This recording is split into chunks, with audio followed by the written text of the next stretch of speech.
கர்த்தர் வார்த்தையுமாய் உங்களுக்கு முன்னாடி வர கர்த்தர் கிருபையை செய்திருக்கிறார். அதுக்கு நான் கர்த்தருக்கு நன்றி சொல்லுகிறேன். நான் ஜெபிக்கலாம். ஆண்டவரே, இந்த காலை வேளையில் நீர் எங்களை ஆசீர்வதித்து பலப்படுத்தி இதுவரையிலும் வழி நடத்தி இருக்கிற ஸ்தோத்திரம். இந்த நாடுகளில் ஓரோ பிள்ளைகளையும் நீ ஆசீர்வதிச்சு வழி நடத்தும். இந்த நாடுகளில் வேலைகளுக்காய் கடந்து போகிற ஓரோ மக்களையும் நீர் ஆசீர்வதிச்சு வழி நடத்துவதற்காய் ஸ்தோத்திரம். ஆண்டவரே, சுற்றில வக்கிரி மதில் வைத்து பாதுகாத்து நீர் வழி நடத்தும். எங்கெல்லாம் தெய்வமே வீடுகளில் ஆயிருந்து, ஆபீஸுகளில் ஆயிருந்து, இந்த பிரேயரில் கலந்து கொள்ளுத ஓரோ மக்களையும் நீர் ஆசீர்வதிப்பதாக. இந்த நாடுகளில் கர்த்தரே வந்திருக்கிற எல்லா மகாமாரிகளிலிருந்து, தேசத்தில் வந்திருக்கிற எல்லா பஞ்சங்களிலிருந்து, மகாமாரிகளிலிருந்து, யுத்த கெடுதிகள் இந்த மக்களை நீ விடுவிக்கிறதுக்காய் ஸ்தோத்திரம். இந்த நாடுகளில் தேசத்தில் ஒரு சமாதானம் உருவாக, மக்கள் மனிதராய் ஒரு அன்போடு வாழ கர்த்தரே நீ கிருபை சாரும். இயேசுவின் நாமத்தில் தன்னை பிதாவே, ஆமென், ஆமென். இந்த நாடுகளில் கர்த்தர் வார்த்தைக்கு நேராய் நாம் வருகிறார். கர்த்தர் நம்மை ஆசீர்வதிக்கிறவராய் அவர் நம்மோடு கூட இருக்கிறார். உலகத்தில் அநேக மனிதர்கள் இருக்கிறார். அதில் அநேகர் இந்த நாடுகளிலும் கூட பணம் சம்பாதிக்கிறதுக்காக முன்னாடி கடந்து போய் கொண்டிருக்கிறார். இந்த நாடுகளில் வார்த்தைகள், சில வார்த்தைகள் பெரிய ஐஸ்வர்யவான்களும் நமக்கு சுற்றிலும் இருக்கிறார். கர்த்தர் நம்மோடு கூட இன்னைக்கு பேச போகிறார். மார்க்கு 10ஆம் அதிகாரம் அதனுடைய 27ஆம் வசனம். மார்க்கு 10ஆம் அதிகாரம் அதனுடைய 27ஆம் வசனம் வாசிக்கும் போது, மனுஷனால் இது கூடாதது தான், தேவனால் இது கூடாதது அல்ல. தேவனாலே எல்லாம் கூடும் என்றார். தேவனாலே எல்லாம் கூடும் என்றார். இந்த நாடுகளில் என்னை கேட்கிற கர்த்தருடைய பிள்ளைகளே, மனிதனால் முடியாத காரியங்கள் தேவனால் ஆகும், தேவனால் கூடும் என்று சொல்லப்படுகிறார். அதே இந்த நாடுகளில் மனித புத்தியில் அநேக ஆயிரம் காரியங்கள் செய்கிறார். மனித புத்தியால் மனிதன் அதே இன்னைக்கு சந்திரனிலும் மீதி உள்ள கிரகங்களில் எல்லாம் கடந்து செல்லுகிறார். அநேக இடங்களில் ராக்கெட் மூலமாக அநேகர் கடந்து செல்லுகிறார். புத்தி, மனிதனுடைய புத்தி பெரிய புத்தி இருந்தால் கூட மனிதனால் ஆகாத்த சிலது இருக்கிறார். அதை மனிதனால் ஆகாத்தது, தேவனால் கூடாதது ஒன்றுமே அல்ல, இல்லை. இந்த நாடுகளில் தேவனால் எல்லாம் கூடும். தேவனால் கூடாததாய் ஒன்றுமே இல்லை, எல்லாமே அவரால் ஆகும். எனவே இந்த உலகத்தை படைத்தவராய் தேவன் இந்த உலகத்தில் எல்லாவற்றையும் அதை படைத்து நமக்கு தேசத்தில் எல்லாவற்றையும் கொடுத்திருக்குதா நல்லவராய் தேவன். இந்த நாடுகளில் அநேக மக்கள் அழிவுக்கு நேராய் கடந்து செல்லும் போது அநேகர் வியாதியோடு இந்த உலகத்தில் இருந்து அழிஞ்சு போகிறார். அநேகர் யுத்தத்தால் அழிஞ்சு போகிறார். அநேகர் பிரச்சனையோடு ஆயிருக்கிறார். மன கவலையோடு ஆயிருக்கிறார். அநேக ஆயிரம் மக்கள் உண்டு. இந்த நாளைகளில் கர்த்தர் பிள்ளைகளை நம்ம புத்தியால் யோசித்து ஏதாவது செய்யலாம் என்று நினைத்தால் அது தேவனுடைய முன்பில் ஒன்றுமே அல்ல. மனிதன் இது மனிதனால் கூடாதது என்று சொல்லுத அநேக காரியங்கள் இருக்கலாம். அதுக்கு மத்தியிலும் தேவனால் எல்லாம் ஆகும் என்று, தேவனால் எல்லாம் கூடும் என்று நாம் விசுவசிக்கிறார். ஹல்லேலூயா. அதை இந்த உலகத்தில் எவ்வளவு பெரிய நிலையில் மனிதன் வந்தால், எவ்வளவு பெரிய ஐஸ்வர்யவான்களாக இருந்தாலும், கர்த்தருடைய வார்த்தை இல்லாமல் இருக்கிற மக்கள், கர்த்தருடைய வார்த்தையின் மேல் நம்பிக்கை இல்லாத இருக்கிற மக்கள் ஒன்றுமே அல்ல. இந்த நாடுகளில் அதை மனிதன் அநேக இடத்தில் கீழே விழுகிறார். அவங்க பெரிய பெரிய பிளைன்கள் பறத்தலாம், பெரிய ராக்கெட்டுகள் உருவாக்கலாம். பட் ஏதாவது ஒரு இடத்தில் அதை கீழே விழுந்து விடுகிறார். கீழே விழும்போது அவங்க என்ன செய்யணும் என்று தெரியாமல் இருக்கிறார். நாம் இந்த நாடுகளில் கடைசியில் பார்த்ததுதான் அந்த சைனாவுடைய ராக்கெட். அதே மனிதன் கண்ட்ரோலோடு நல்ல கண்ட்ரோலா மேலே அனுப்பி இருக்கிறார். கொஞ்ச நாள் கழியும் போது அந்த கண்ட்ரோல் இல்லாமல் போகிறார். சில நேரத்தில் மனித வாழ்க்கையில் அப்படித்தான் நடக்கிறார். மனிதனால் எல்லாம் ஆகும் என்று மனிதன் நினைக்கிறார். மனிதனால் எல்லாம் செய்யலாம் என்று மனிதன் நினைக்கிறார். எங்களோட பணம் எங்களுக்கு பெரியதா இருக்கிறார் என்று மனிதன் நினைக்கிறார். ஆரோக்கியம் இல்லாத சூழ்நிலை வந்தால், இந்த ஆக்சிஜன் இல்லாத சூழ்நிலை வந்தால் மனிதனுக்கு நிற்க முடியாது என்று இந்த நாடுகளில் அதே அந்த மகா மாரியால் நாம் பார்த்திருக்கிறார். கர்த்தருடைய பிள்ளைகளை, அப்படிப்பட்ட வாழ்க்கையை நாம் பார்க்கும் போது, இந்த நாடுகளில் யுத்த கெடுதிகளை நாம் பார்க்கும் போது, யுத்தத்துக்காய் நிறைய செலவழித்து பணம் செலவழித்து மக்கள் கூட்டி வைக்கிறார். எல்லாரும் அதே ஒரு தேசம் மீதி உள்ள தேசத்துக்கிட்ட அதே ஃபைட் பண்ணி யுத்தம் பண்ணி நிறைய பணத்தை அழித்து விடும் போது, ஒரு நேரத்தை ஆகாரம் இல்லாது, ஒரு நேரத்தை அதே ஒரு இடத்தில் தங்க முடியாது எத்தனையோ ஆயிரங்கள் ஓரோ தேசத்திலும் இருக்கிறார். இந்த நாளில் மனிதன் அன்போடு வந்திருந்தால், மனிதன் தங்களுடைய தேசத்திலே மக்களை பாதுகாத்து அதை அன்போடு, எல்லா தேசமும் அன்போடு இருந்திருந்தால் இந்த நாளிகளில் எப்படி இருக்கும்?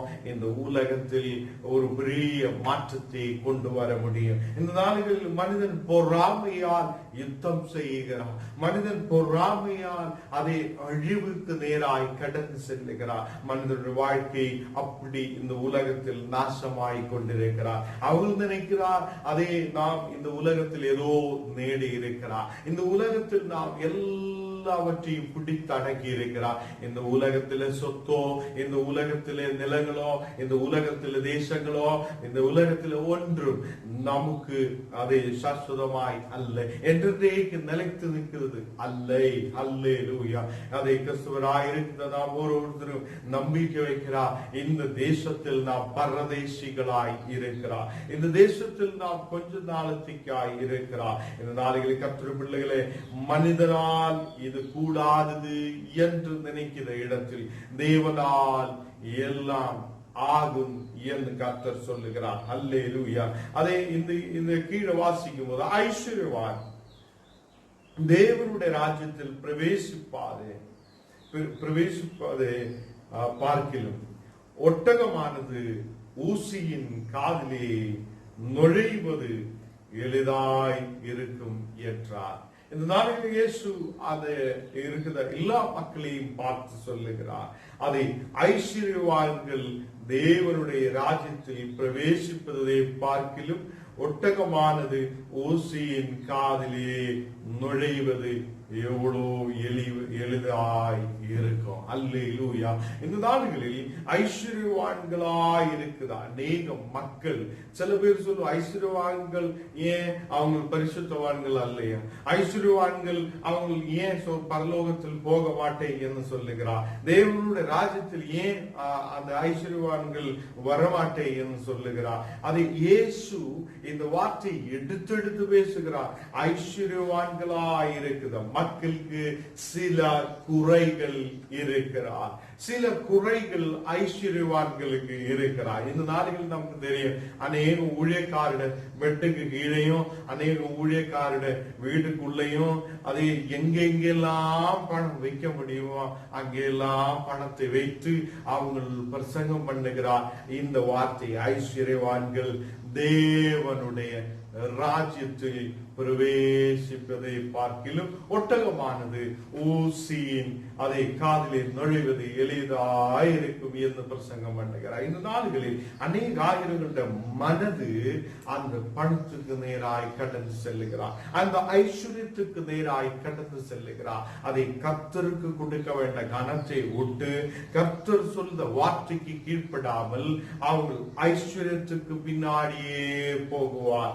அதுக்கு அந்த ஐஸ்வர்யத்துக்கும் பணத்துக்கும் பின்னாடி போகிறவங்களோட மனது கர்த்தருக்கு நேராய் வரமாட்டேன். அதை இந்த நாள்களில் அதை நாம் கீழே நாம் கவனிக்க போகிறார். அதை இந்த இடத்தில் ஏன் சொல்லப்படுகிறார்?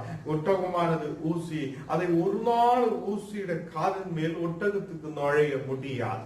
அதை ஒட்டகத்துக்கு அந்த மாதிரி நுழையவே முடியாது. ஒரு பெரிய ஒட்டகம் ஊசியின் அதை காதிலே நுழைவது எவ்வளவு எளிதாயிருக்கும் என்று ஆண்டவர் பேசும்போது அது அப்படி நுழைய முடியாத சூழ்நிலை இருக்கிறார். அதை ஐஸ்வர்யவான்கள் தேவனுடைய ராஜ்யத்தில் பிரவேசிப்பதை பார்க்கலாம். ஐஸ்வர்யவான்கள் தேவனுடைய ராஜ்யத்தில் பிரவேசிப்பது இல்லை என்று கர்த்தர் அதை சொல்லி வருகிறார். அவர் சொல்லுத அந்த வார்த்தையை ஐஸ்வர்யவான்கள் தேவனுடைய ராஜ்யத்தில் பிரவேசித்து பார்க்கலாம். ஒட்டகமானது ஊசியின் காதிலே நுழைவது எவ்வளோ எளிதாய் இருக்கும் என்று சொல்லுகிறார். அதை கற்றுள்ள பிள்ளைகளை இந்த நாடுகளில் ஏன் ஐஸ்வர்யவான்களுக்கு பிரச்சனை, ஏன் ஐஸ்வர்யம் அதே ஐஸ்வர்யம் நமக்கு தேவையில்லையா, அதை தேவையில்லையா, அதை பணம் நமக்கு தேவையில்லையா, இந்த உலகத்தில் செல்வம் தேவையில்லையா என்றெல்லாம் அநேகர் கேட்கும் போது, அநேகம் ஐஸ்வர்யவான்களாய் இருக்கிற ஊழியக்காரும் அநேகம் ஐஸ்வர்யவான்களாய் இருக்கிற ஊழியக்காரும் இந்த தேசத்தில் தேசத்தில் செல்வத்தோடு வாழ்கிற ஊழியக்கார் எல்லாம் பிரசங்கம் பண்ணும் போது சொல்லும், அதே நீங்க ஒன்றுமில்லாத ஊழியம் செய்ய முடியாது, ஒன்றுமில்லாத நீங்க வருது கர்த்தர் முன்னாடி வரும்போது நீங்க ஊழியக்காரை அல்லது அந்த ஐஸ்வர்யவான்கள் இருந்து பிரசங்கம் பண்ண. இங்க கீழே இருக்கிறவங்க சொல்லுவோம் ஐஸ்வர்யவான்கள் பரலோகத்தில் போக மாட்டேன். இந்த நாடுகளில் ஏன் அப்படி உள்ள ஒரு வார்த்தை அங்கு இருக்கிறார் என்று பார்த்தால், ஐஸ்வர்யம் உள்ளவன் எப்போதுமே தன்னுடைய ஐஸ்வர்யத்திலும் செல்வத்திலும் பணத்திலும் அவனுடைய பார்வையும் அவனுடைய மனதும் அவனுடைய நோக்கமும் அவனுடைய போக்கிலும் வரவு எப்போதுமே அந்த நினைச்சுதான் இருக்கும். அதை அவன் நிறைய பேர் இந்த நாடுகளில் அதை பெரிய பிசினஸ்கள் செய்கிறார், பெரிய பெரிய ஐஸ்வர்யவான்களா இருக்கிறார், பெரிய பெரிய தேசத்தில் பெரிய ஊழியக்காரர் இருக்கிறார். பிளஸ் அதை இந்த உலகத்தில் அதை அநேக மக்களும் அதை ஐஸ்வர்யவான்களாய் இருக்கிறார். இந்த நாடுகளில் ஐஸ்வர்யம் உள்ளவர் தேவனுடைய ராஜ்யத்தில் பிரவேசிப்பது எவ்வளவு அரிதாய் இருக்கிறார் என்றார்.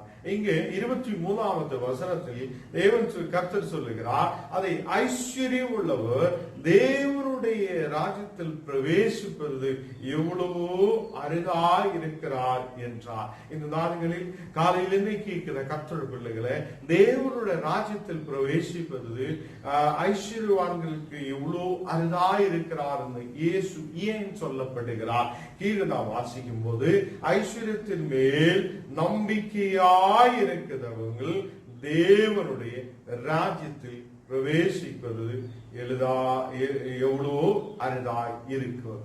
அதை இங்கே கர்த்தர் கொஞ்சம் கூட வெளிப்படுத்துகிறார். அதை 23வது வசனத்தில் இயேசு சொல்லுகிறார், அதை ஐஸ்வர்யம் உள்ளவர் தேவனுடைய ராஜ்யத்தில் பிரவேசித்து எவ்வளோ அரிதாய் இருக்கும் என்றார் என்று சொல்லும் போது, சீஷர்கள் இயேசுவை பார்த்து கொண்டே இருக்கிறார். சீஷர்கள் சில காரியங்கள் சொல்லுகிறார். அப்படி இருந்தால்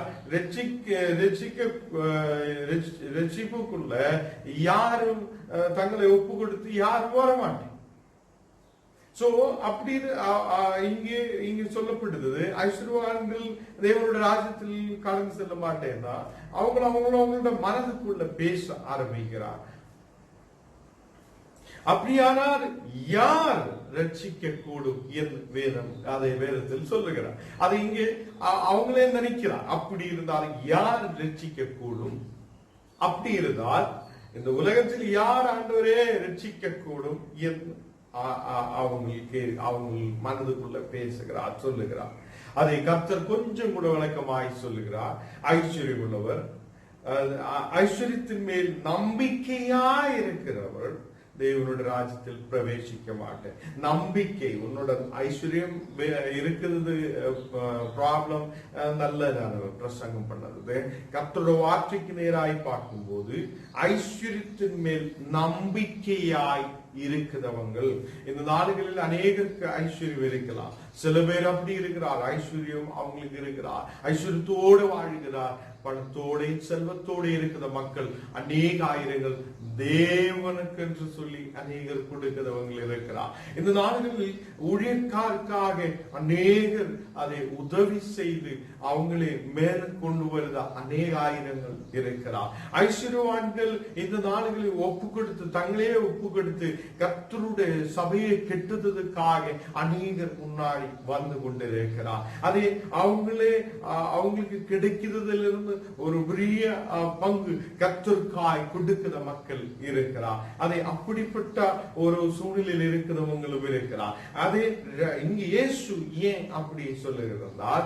ஐஸ்வர்யத்தின் மேல் நம்பிக்கையாய் இருக்கிறவங்கள் தேவனுடைய ராஜ்யத்தில் பிரவேசிக்கிறது எவ்வளவு அரிதாயிருக்கும் என்று சொல்லுகிறார். ஐஸ்வர்யத்தின் மேல் நம்பிக்கையாய் இருக்கிறவர்கள், அல்லேலூயா, தேவனுடைய மேல் நம்பிக்கையாய் இருக்கிறவங்களும் ஐஸ்வர்யத்தின் மேல் நம்பிக்கையாய் இருக்கிறவர்கள், ரெண்டு காரியங்களை நாம் இந்த இடத்தில் பார்க்க வேண்டி வரும். அதை ஒன்று, ஐஸ்வர்யத்தின் மேல் நம்பிக்கையாய் இருக்கிறவங்களும் இருக்கும், தேவனுடைய மேல் நம்பிக்கையாய் இருக்கிறவங்களும் இருக்கிறார். அப்போ இந்த நாளுகளில் நாம் எந்த இடத்தில் நம்பிக்கை வைக்க வேண்டும்? நீ ஐஸ்வர்யவானாயிருக்கட்டும், அதை பெரிய செல்வத்தோடு வாழ்ந்தவர்களாயிருக்கட்டும், பெரிய பணத்தோடு இருக்கிறவங்களாயிருக்கட்டும், இல்லை ஏழையா இருக்கிறவங்களாயிருக்கட்டும், கர்த்தருக்கு முன்னாடி வந்த ஒரு பிள்ளைகளும் எப்படி இருக்க வேண்டும்? தேவனுடைய மேல் நம்பிக்கையாய் நாம் இருக்க வேண்டும். தேவனை சார்ந்திருக்கிறவங்களாய் இருக்க வேண்டும். இங்க நிறைய பேர் என்ன சொல்லும்?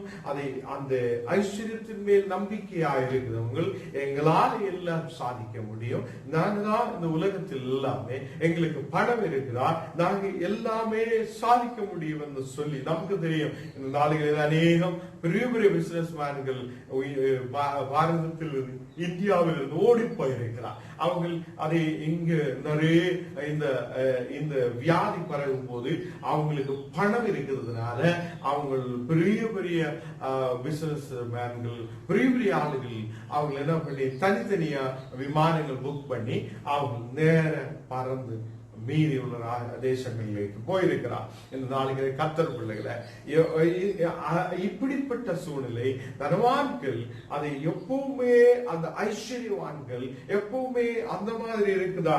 ஐஸ்வர்யவான்கள் எப்பவுமே எங்களால் எல்லாம் சாதிக்க முடியும், எதுவானாலும் வாங்க முடியும், என்ன வேணாலும் செய்ய முடியும். ஃபுல் நம்பிக்கை அவருடைய அந்த ஐஸ்வர்யத்தின் மேலும் அவருடைய செல்வத்தின் மேலும் அவருடைய பணத்தின் மேலும் இருக்கிறார். இதனால இயேசு சொல்லுகிறார், இந்த ஐஸ்வர்யவான்கள், இப்படிப்பட்ட ஐஸ்வர்யவான்கள் கர்த்தருடைய ராஜ்யத்தில் பிரவேசிக்க மாட்டேன் என்று சொல்லுகிறார்.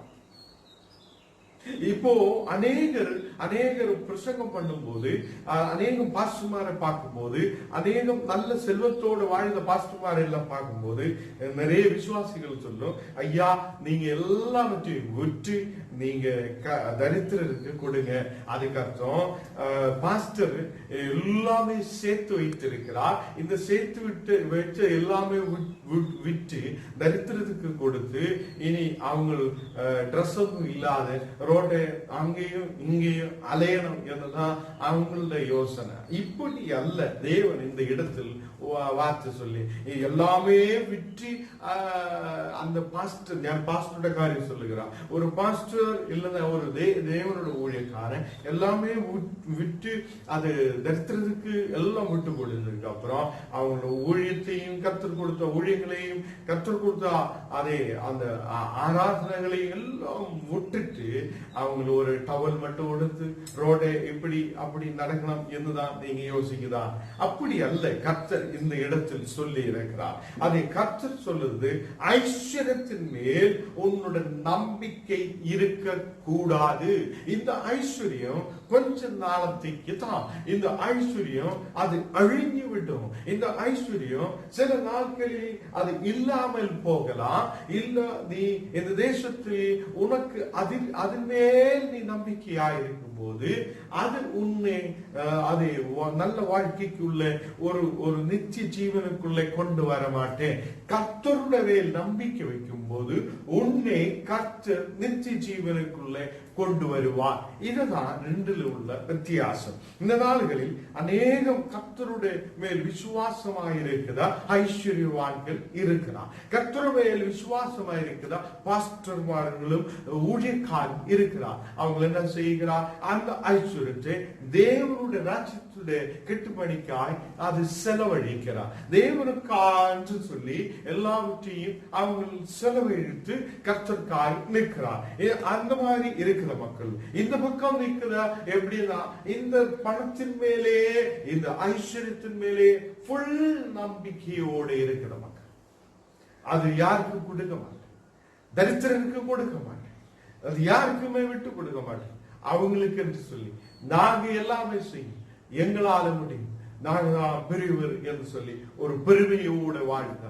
அந்த பணத்தின் மேல், அந்த ஐஸ்வர்யத்தின் மேல் நம்பிக்கை வைக்கிறார் ஒரு கூட்டம் மக்கள் இருக்கிறார். அந்த மக்களை பார்த்துதான் இயேசு சொல்லுகிறார், நீங்க ஐஸ்வர்யவான்களாய் இருக்கும் போது அந்த ஐஸ்வர்யவான்கள் தேவனுடைய ராஜ்யத்தில் பிரவேசிக்க மாட்டீர்கள். இந்த நாடுகளில் ஐஸ்வர்யத்தின் மேல் கர்த்தர் கொஞ்சம் கூட வழக்கம் கொடுக்கிறது பாருங்க. ஐஸ்வர்யத்தின் மேல் நம்பிக்கையாயிருக்கிறவர்கள் தேவனுடைய ராஜ்யத்தில் பிரவேசிப்பது எவ்வளவோ அரிதாய் இருக்கும். அதனால்தான் இயேசு சொல்லியது, ஐஸ்வர்யவான் தேவனுடைய ராஜ்யத்தில் பிரவேசிப்பதை பார்க்கிறோம் ஒட்டகமானது ஊசியின் அந்த காதிலே நுழைகிறது எளிதாயிருக்கும் என்று சொல்லுகிறார். கர்த்தர் பிள்ளைகளை, இந்த வார்த்தைகள் நாம் படிக்கும் போது, இந்த கர்த்தர் சொல்லிய அந்த வார்த்தைகளை நாம் கவனமாய் பார்க்கும் போது, ஐஸ்வர்யத்தின் மேல் நாம் நம்பிக்கையாய் இருக்கக்கூடாது என்று கர்த்தர் சொல்லுகிறார். அல்லேலூயா. அதே ஒருவன் கர்த்தருடைய பக்கத்திலே ஓடி வருகிறான், அதை அவன் பெரிய ஐஸ்வர்யவானாய் இருந்திருக்கிறான். அதை அவன் கர்த்தருடைய முன்னாடி வந்து அதை அவன் நல்ல போதகரே, நித்திய ஜீவனை சுதந்திரிக்கும்படி நான் என்ன செய்யணும் என்று முழங்கால் போட்டு கர்த்தர் முன்னாடி வந்து கேட்கிறார். ஹல்லேலூயா. இந்த நாள்களில் அதை அந்த ஒருவன் ஓடி வருகிறார்.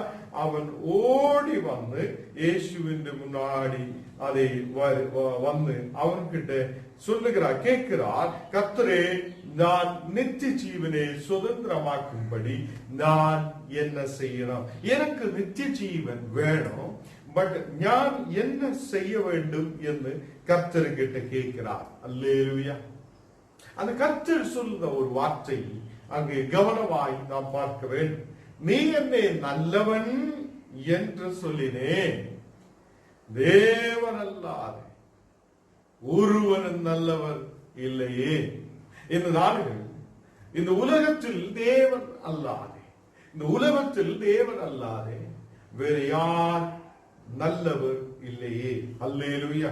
இந்த இடத்தில் நீ என்னை நல்லவன் என்று சொல்லினே. அல்லேலூயா. நீ என்னை நல்லவன் என்று சொல்லினே. அப்போ இந்த உலகத்தில் தேவன் அல்லாதே வேறு யார் நல்லவர் இல்லையே. ஹல்லேலூயா. அதை அவன் வந்து முழங்கால் போட்டு எனக்கு நித்திய ஜீவனை பெறும்படி ஆண்டவரே நான் என்ன செய்ய வேண்டும் என்ற கேள்வியை எழுப்புகிறார். அவன் பெரிய செல்வத்தோட வாழ்ந்த ஒருவன், அவன் பெரிய செல்வத்தோட, அவனுக்கு பெரிய ஐஸ்வர்யத்தோட வாழ்ந்த ஒருவன். அவன் வந்து கர்த்தருக்கு முன்னாடி கேட்கிறான். அப்ப கர்த்தர் சொல்லுகிறார், விபச்சாரம், கொலை, களவு, பொய் சாட்சி, வஞ்சனை செய்யாதிருப்பாராக.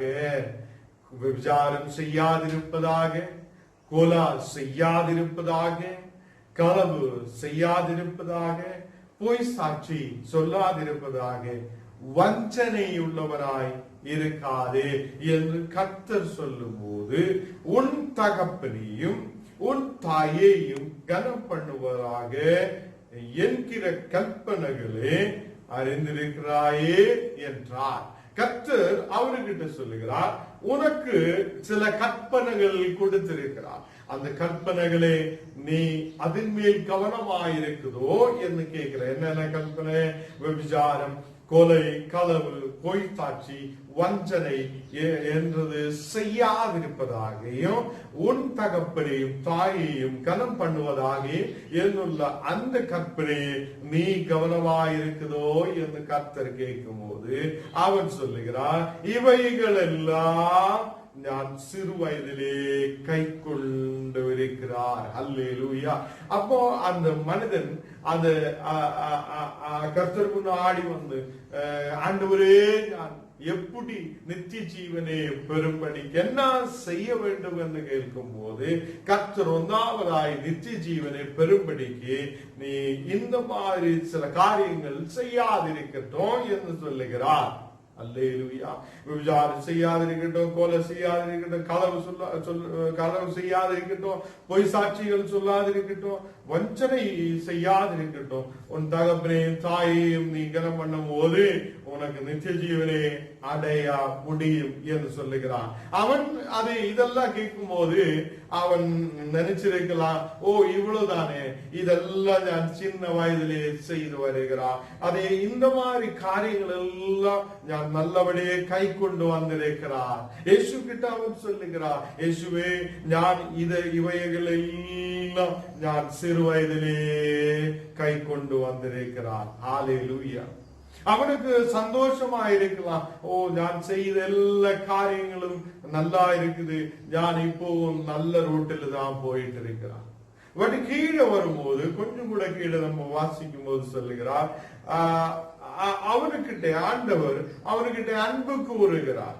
அதே ஒரு குறை உனக்கு உண்டு. கர்த்தர் உன்னோட எடுத்து பேசுகிறார், ஒரு குறை உனக்கு உண்டு, நீ போய் உனக்கு உண்டானவைகளை விற்று தரித்திரருக்கு கொடு, பரலோகத்தில் உனக்கு பொக்கிஷம் உண்டாயிருக்கும். இந்த நாள்களில் அந்த செல்வத்தோடு இருக்கிற மகன் அந்த மகனுக்கிட்ட ஆண்டவர் சொல்லுகிறார், அல்லையோ மகனே, நீ உனக்கு ஒரு குறை இருக்கிறார், உனக்குள்ள ஒரு குறை இருக்கிறார். என்ன குறை இருக்கிறார்? உனக்கு செல்வம் இருக்கிறார், உனக்கு நீ ஐஸ்வர்யத்தோடு இருக்கிறார், தேசத்தில் எல்லாம் நல்லபடியே இருக்கிறார். நீ கர்த்தர் சொல்லி எல்லா வார்த்தைகளும் கீழ்பட்டு அதை கை கொண்டு உன்னுடைய தாய் தகப்பனையும் அன்பு கூறி அவங்களை கவனிச்சு பராமரிச்சு நீ முன்னாடி போகிறார். இந்த நேரத்தில் உனக்கு ஒரு குறை இருக்கிறார். அப்போ ஆண்டவர் அவனை நேசிக்கிறார். நேசித்து அவனுக்கிட்ட சொல்லுகிறார், நீ போய் உனக்கு உண்டானவைகளை விற்று தரித்திரருக்கு கொடு. உனக்கு உண்டாயதுனே எல்லாவற்றையும் நீ விற்று நீ தரித்திரருக்கு கொடு. தரித்திரமாய் உனக்கு சுற்றிலும் அநேகர் இருக்கலாம், நீ அதை விற்று தரித்திரருக்கு கொடு.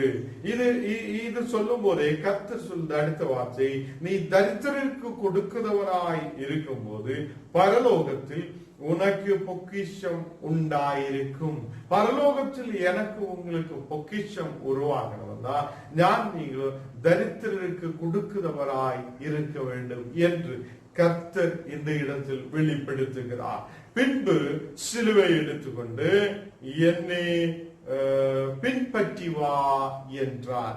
அப்போ கர்த்தர் சொல்கிறார், அதுக்கப்புறம் நீ என்னை பின்பற்றி வா, அப்போ உனக்கு நித்திய ஜீவனே கிடைக்கும். அல்லேலூயா.